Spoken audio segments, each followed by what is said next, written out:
Hey Rebels, welcome to Blasphemous Nutrition. Consider this podcast your pantry full of clarity, perspective, and the nuance needed to counter the superficial health advice so freely given on the internet. I'm Aimee, the unapologetically candid host of Blasphemous Nutrition and a double-degreed nutritionist with 20 years experience. I'm here to share a more nuanced take on living and eating well to sustain and recover your health. If you've found most health advice to be so generic as to be meaningless, or so extreme that it's unrealistic, and you don't mind the occasional F-bomb, you've come to the right place. From dissecting the latest nutrition trends to breaking down published research and sharing my own clinical experiences, I'm on a mission to foster clarity amidst all the confusion and empower you to have the health you need to live a life you love. Now let's get started. Welcome back to Blasphemous Nutrition. I'm your host, Aimee, and these days I'm all about sipping on some turmeric chai after running through the wet leaves. I hope that you, too, are enjoying the best parts of the season wherever you are. The holiday season is here. And no matter where you live, this is the time of year where things in my field get very quiet. Many people prefer to put on their blinders to get through the holiday season without feeling guilty, kind of kicking that can down the road until it's January 2nd, and they're feeling bloated, disappointed, regretful, but resolved to begin anew. Now, I may just work with a specific demographic, but nearly all of my clients are self-professed type A's with an all-or-nothing mindset. But I've come to think this probably reflects the nature of our Western industrialized culture that we come from more than anything else. After all, this is what gets rewarded, and at least in the United States, it's pretty much how we are trained to be from birth to view the world, starting as early as Sesame Street's Which One Doesn't Belong, to Bush Jr.'s proclamation that you're either with us or you're against us. But reality is always more nuanced than this.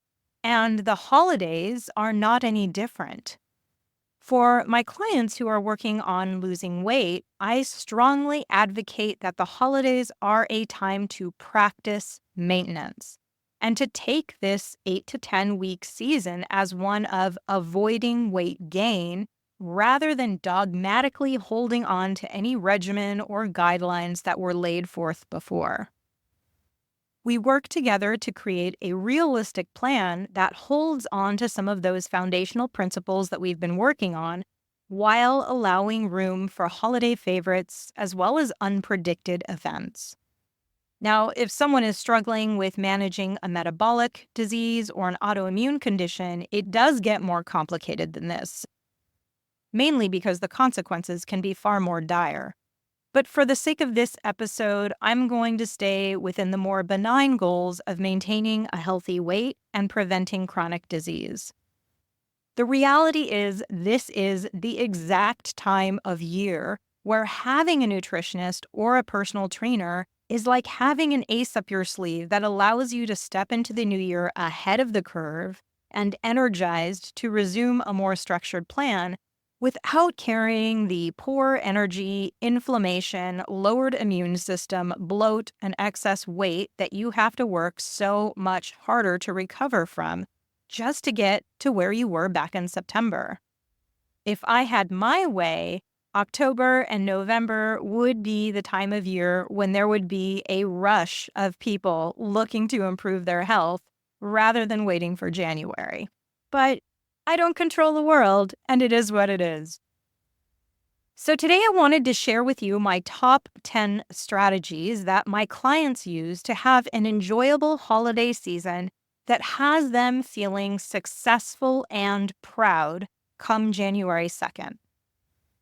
Number 1, they have a good source of protein early in the day.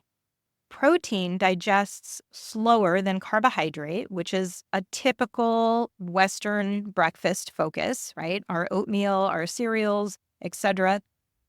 But by choosing protein, you allow that meal to stay in your stomach for longer because it digests more slowly, and it also has a very stabilizing effect on blood sugar. For many people, having protein in the morning significantly reduces their need for sugary snacks and caffeine midday, and can even go so far as to reducing the desire to snack after dinner in the evening. So aim for a minimum of 20 grams of protein at your first meal. But if you are intermittent fasting, you are over 40, or you're active, reach more towards 30 or 40 grams of protein for that first meal. Number 2, my most successful clients are mindful of and minimize depleters. These are sugar, alcohol, and caffeine. They set us up to eat more and overindulge. I often refer to these as depleters because they typically cost the body more than they give by throwing our blood sugar out of balance, depleting our body of nutrients that they do not replace, and weakening our immune system. Sugar, alcohol, and caffeine are often ubiquitous and heavily utilized during the holidays to get through all of the activities and all of the traditions, but they're also the culprits that leave us the most depleted come January. Now, you might be surprised that I included caffeine in this list, and that is mainly because caffeine, while for some people can act as an appetite suppressant, for some people, the stress response that caffeine gives them ends up causing blood sugar issues and cravings later in the day. It can also disrupt our sleep, which then is really a setup for all sorts of problems because we rely on even more caffeine to get through the day. We're more likely to reach for sugar because we're tired, and we're less likely to stay committed to any kind of exercise protocol or meal prep if we're exhausted. So this is why I've included caffeine in the list. You want to minimize the use of sugar, alcohol, and caffeine aside from small doses at specific planned events. Number 3, my most successful clients stay active. They find ways to stick to their exercise plan. The extra food during the holidays coupled with reduced activity is often the root of most individuals' holiday weight gain. So you want to keep your appointment with physical activity sacred. It's not only crucial to maintaining your fitness level as well as your weight, but it does go a long way to combating stress eating by keeping your mood high. This is also a really great time to hire a personal trainer or grab a walking buddy for greater accountability if you need it. And if your typical fitness routine is totally at odds with the holiday schedule, then keep a bare minimum your priority and make sure that you get out and get those endorphins, even if it doesn't look perfect. On days that you really lack the motivation or you simply don't have time to complete your exercise routine, just do 10 minutes. Commit to just 10 minutes of activity. You will likely end up doing more than that once you get started, but even if you only end up doing the 10 minutes, this is still a lot better than nothing. This still is a very strong commitment to the activity and to keeping physical activity a part of your routine no matter what, even if it doesn't look like you want it to look like. And this goes a long way in helping you maintain your weight, reduce food cravings, and counter the all or nothing mindset that exacerbates an already challenging situation. Number 4, my clients never save their calories for that big party or holiday meal. Minimizing food during the day is only a setup to overindulge in the evening. If you're attending a holiday function, it's really best to eat ahead of time to lessen your hunger. If the party is in the evening, eat breakfast, lunch, and perhaps a snack beforehand. Treat it like you would any other day. Since you have eaten meals early in the day, you'll be less tempted to go overboard and make choices that you will regret later. However, if you choose to starve all day long in an attempt to save up your calories for the party, You will step in so famished by the time it begins that it will be difficult to make wise choices. Number 5, my most successful clients treat days in between holiday festivities as they would any other time of year. Holidays are days. They're not weeks, they're not months, but days. My most successful clients treat them this way. Definitely enjoy yourself on that particular holiday, but then go right back to your healthy eating plan at the next meal. If you are hosting, send leftovers home with others and avoid taking any leftovers home with you if you are a guest. And if you're in one of those situations where the host will not take no for an answer and they shove the leftovers in your hands as you're leaving, you can choose to give them to someone who is sleeping out on the streets or just take it to the dumpster and put it in the dumpster. You are not obligated to eat foods that are not good for your body. Now, if you're in a situation where there are numerous events within a week, make a plan beforehand about how you will put your health at the forefront when there's lots of unhealthy foods and terribly delicious temptations available that can derail your efforts. If you do not plan ahead, you are at the mercy of circumstance, and this, more often than not, does not turn out well for you. Number 6, my most successful clients cultivate their inner food snob. You want to be discriminating with your treats. If you're like me and you really love pumpkin pie, but you're kind of ambivalent about mashed potatoes, then skip the spuds and only have the pie. Choose the highest quality, yummiest options available and have a portion of that. Honestly, a lot of what is offered this time of year isn't actually that exciting or doesn't even really taste that great, but we have a tendency to nibble on it or pick it up and to bring it home because it's there, or others are participating, or it's just seasonally appropriate and it's what we do. So you want to maintain this mindfulness and also elevate your standards. Be discerning. Choose what is really going to satisfy you, not just emotionally, but physically as well. Number 7, my most successful clients never forget about their own needs. Meeting everybody else's demands and expectations leaves you spent and stressed and highly likely to reach for an extra cookie or glass of wine to unwind. So you want to schedule time to restore your reserves several times a week. This could be a 15-minute brisk walk, a massage, a meditation session with an app, or a yoga session. These can do wonders to help you stay grounded and help you keep your commitments solid. My most successful clients are the ones who are as committed to their own health and happiness as they are committed to their loved ones.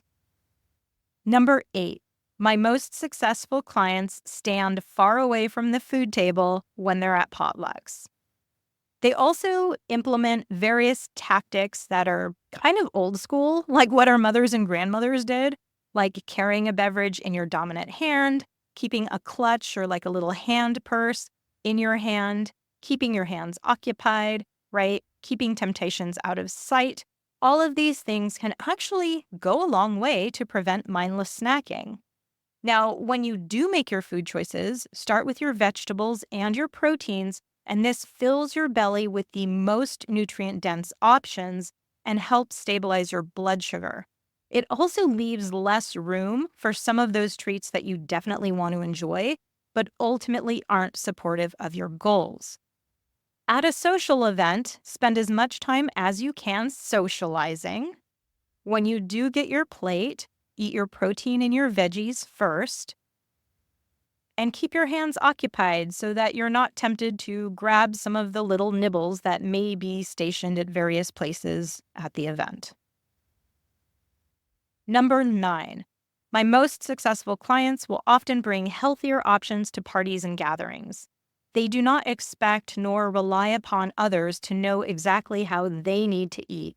They take responsibility for that and also bring something enjoyable to offer to others. Holiday parties are a great time to experiment with preparing a healthier dish before trying it out in your own family.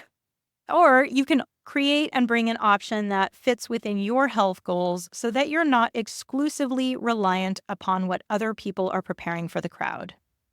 Number 10. My most successful clients often recruit support from others. They don't have any intention or aim to go it alone. They reach out to friends, to families, and coworkers to find creative ways to help them stay accountable and mindful for their long-term goals. This could be reaching out to your partner and asking for a commitment to a 10-minute walk after dinner during the holiday season to look at the lights and stay active while connecting together. This could look like collaborating with your coworkers to go for a lunchtime walk. Many people are concerned about their health, and most of us find this time of year a challenge. So collaborating with others, be it your coworkers or family members or a good friend, to stay active during the holidays can be a great way to gather support to stay committed to your goals. So use these tips to create an overall plan to mitigate the impact that the holidays may have, and you'll be able to slide into the new year without regret and better tools to even navigate future holidays as well. By having even a loose plan in place, you do give yourself some guidance before stepping into a tempting situation. And listen, nobody's perfect, so if you end up making a choice one day that you regret, just pick yourself up and take the very next meal to get back on track as though it never happened. Shaming and blaming yourself is self-sabotage at its finest. The only thing that you may want to look back upon is an assessment of how you might do it differently next time. And if there's anything that you take away from that, keep that in mind for the future. But then just dust yourself off, recommit to your health, and begin with the very next meal or scheduled workout to get back on track. All right, folks. I hope that this has been helpful for you in empowering you to step into the holiday season with plans and guidelines to keep your health a priority. Until next week, my blasphemous buddies, stay connected, stay committed, and question the status quo when it doesn't serve you. If you have found some nuggets of wisdom, make sure to subscribe, rate, and share Blasphemous Nutrition with those you care about. As you navigate the labyrinth of health advice out there, remember, health is a journey, not a dietary dictatorship. Stay skeptical, stay daring, and challenge the norms that no longer serve you. If you've got burning questions or want to share your own flavor of rebellion, slide into my DMs. Your stories fuel me, and I love hearing them. Thanks again for tuning into Blasphemous Nutrition. Until next time, this is Aimee signing off, reminding you that truth is nuanced and any dish can be made better with a little bit of sass.